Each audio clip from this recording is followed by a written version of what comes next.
You actually do like, what's it, tactical or defense training with dog? What's it called? Home protection. Home protection. Mm-hmm. Okay. Yeah. Can you do that with my poodle? Had a really bad, drug problem. They said I just like disappeared for like 2 years. They walked into a party and then they were like, holy shit, you're alive. I never had somebody to like express my feelings or what was going on in life. So I kind of just shut down. I wouldn't change anything in the past because like it's in the past. There's nothing I can do about it now. What's an interesting part of being a dog trainer that people wouldn't know?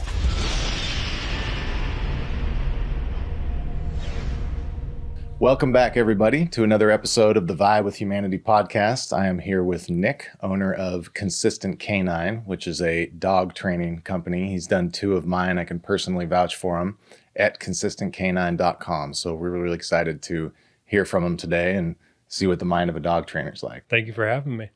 I appreciate it. Yeah. You actually do like, what's it, tactical or defense training with dog? What's it called? Home protection. Home protection. Mm-hmm. Okay. Yeah. Can you do that with my poodle?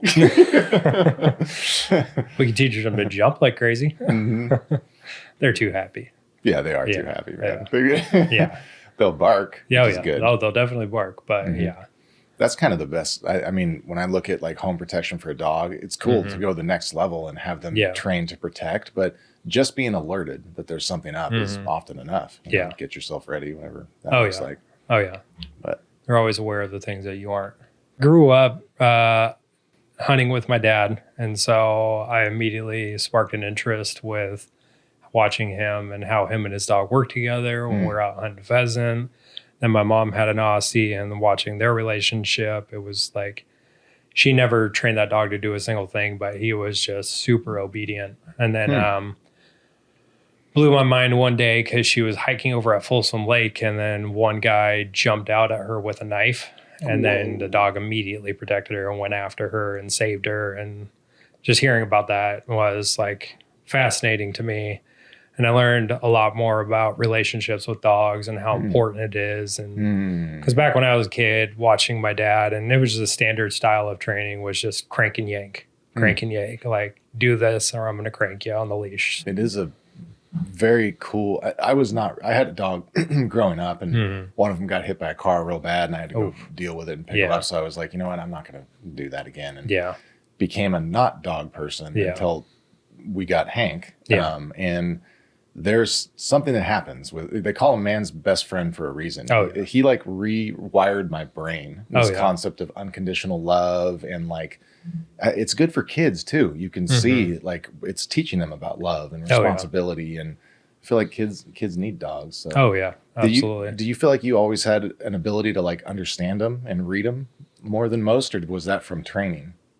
I got better obviously through training, but I think at a young age, I was really focused on what the dog was thinking, why they were doing certain things, so on and so forth. Because to this day, I remember always watching because we had a dog run in the backyard.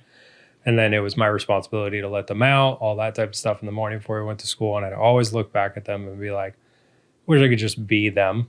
And then just sit there and lay there all day in the sun and not go to school and all that type of stuff. So that was the part about, growing up in Folsom, like had a really bad, drug problem for everybody. And there was just a lot of that rampant going around. Opiates? Opiates. Yeah. It was prime area for all the Oxycontin when that was a big thing. Dude, we got demolished with that in this area. Yeah. It's like, it went from like, hey, smoking a little weed to everybody's got that. Yeah. Brutal. Yeah. What finally ended it? There was one exact moment that made me realize how bad of a mistake I made. And it was my childhood friends. We were all best friends at the time. And sadly, now that we've gotten older, a lot of us split ways, but it wasn't that. But they said I just like disappeared for like 2 years. And one of them was like, I thought you were just dead, because they never saw me. They never heard from me. And then they walked into a party and then they were like, holy shit, you're alive? Didn't look so hot. And then I was like, whoa, it just like all like a moment of realization where I was just like, I've made a mistake. Yeah. And at that time I was like, ran away from my parents' house and I was bouncing around on couches and all that type of stuff. Yeah. So you got deep in it. Oh yeah. Those Very deep. little suckers were expensive too back then. Mm-hmm. I mean, I've said it before on the show, but I feel it's concerning people that are addicted to opiates now because it's all fentanyl and it's super cheap. It's super deadly. Can you imagine if that wasn't a factor? Because constantly running out of money and having to go through withdrawals before you get it is pretty motivating to stay off. Imagine if like $10 you can be high all day on fentanyl. How do you get out of that? No, That's horrible. I feel so like it's harder for recovery for people these days. Yeah. No, a big thing about it was checking out from reality because sorry, mom and dad, but hated my life growing up. So like my parents did everything right. Like I'm never going to say that they were bad parents or anything because they did the best that they can, like every parent, right? So, just like I am now with raising kids, you learn from your mistakes and all that type of stuff. But when growing up, we were all distant. Like I didn't have anybody to really talk to. Like my mom was always there, but I never had somebody to like express my feelings or what was going on in life. So I kind of just shut down. So still kind of the person I am today, but I've learned to cope in other ways. So dogs. Yeah, that's awesome. So hey, they will never not love you. Yeah. That's so cool. As I always tell my wife, they're the first things that smile at me when I walk through the door. That's awesome. So I love dogs. Yeah. So when you say shut down, like go completely introverted or you shut your emotions down? Everything. Wow. Yeah. So you just kind of numbed out. Yeah. How old were you when you first remember doing that? I think probably or like soon before like I got into drugs. I just got tired of everything. Like it wasn't worth it. Like I'd go to school and just fall asleep every day and just hated everything that I was doing. That was usually like when I started falling out of sports and all that type of stuff. And I just had no other outlet. So, but it was also, again, like growing up, like that was the thing to do in Folsom. So it was like, didn't know what to do. A friend would be like, hey, try this. I'd be like, okay. How come you think you didn't, like you shut down? Was it because you had friends, right? Yeah. Like what outlet were you looking for that you weren't getting? Happiness. Like, I don't know. I don't know if I have like a real honest answer for it, but yeah, it's okay. I never found like happiness growing up. Like I was happy in the moment, but I never had true happiness, if that makes sense. Yeah. Yeah. So then I just chose the route to avoid it. So that's what my whole family did when we were growing up. Like if you're put into a situation you didn't like, you just avoid it. So how did you get off? So your moment of like, oh my gosh, I've completely isolated. They haven't seen me for 2 years. They thought I was dead. What happened after that? I didn't know what to do because I put myself in a position where I was like, I've just done nothing with my life. Like it just floated around town with a group of people in the same state as me for so long. And then it took me a while. And I think that's when I was just like, I need to get a job and started delivering newspapers and things like that. So that's cool. Kind of transitioned away from doing drugs all night to then delivering newspapers all night. Did you taper off or anything, or were you just I just done? cold turkey. Wow. Yeah. And you never went back? No. That's crazy. I mean, don't get me wrong. I mean, I think about it from time to time, but sure. Now that I have kids, I'm like, I'll never put myself in that state again. Yeah, it's not worth it. I've had surgeries where I just don't take any, and they're like, no, you can't not. And I'm like, no, you don't understand. Yeah. Okay, the pain of physical pain is far less than what these can do. Yeah. I just had that same phone call with my doctor because I hurt, I don't even know what muscle it is right here working out at the gym. And then he's like, oh, I'm going to prescribe you some heavy dose meds. And I was like, no. Yeah. He's like, why? I was like, well, I'll get addicted. He's like, oh, good, duly noted. And I was like, all right, good. Yeah, we're good. So, yeah, you can do a lot with weed edibles, like the combination of the CBD and the weed ones. That's what I used after surgery, that and ibuprofen. I couldn't believe it. I was like, whoa, that was a that was a big surgery and I have no pain right now. Yeah. Would you change it? No. I wouldn't either. No. As I always say, like, because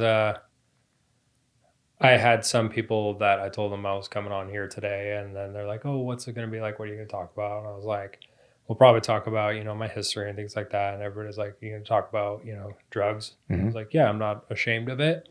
I won't go into like intense detail about every single thing I've done, but how I see it is every decision, good or bad, that I've ever made has led me to this moment in life. And I'm happy. And you like your life. Yeah.